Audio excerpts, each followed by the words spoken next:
ડીસા તાલુકાના જેરડા ખાતે આવેલ બેંક ઓફ બરોડાનું એટીએમ શોભાના ગાંઠિયા સમાન જોવા મળ્યું। ડીસા ધાનેરા હાઈવે પર જેરડા ગામે બરોડા બેંકનું એટીએમ છેલ્લા 4 મહિનાથી બંધ હાલતમાં જોવા મળી રહ્યું છે। આજુબાજુ ગામડાઓના લોકો જેરડા એટીએમની આશાએ આવતા હોય કે જેરડા એટીએમ છે, પરંતુ એટીએમ બંધ હાલતમાં હોય જેથી લોકોને ધર્મના ધક્કા ખાવા પડી રહ્યા છે। જેરડા ગામ 30થી વધુ ગામોનું સેન્ટર છે, તેમજ જેરડા હાઈવે પર આવેલ બરોડા બેંકનું એટીએમ 4 મહિનાથી બંધ હોવાથી પશુપાલકોને દૂધનો પગાર લેવા આવતા હોય, પરંતુ એટીએમ બંધ હાલતમાં જોવા મળી રહ્યું છે।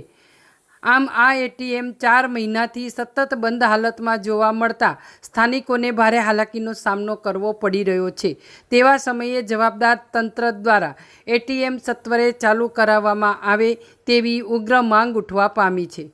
Bureau report, street news, Banaskantha.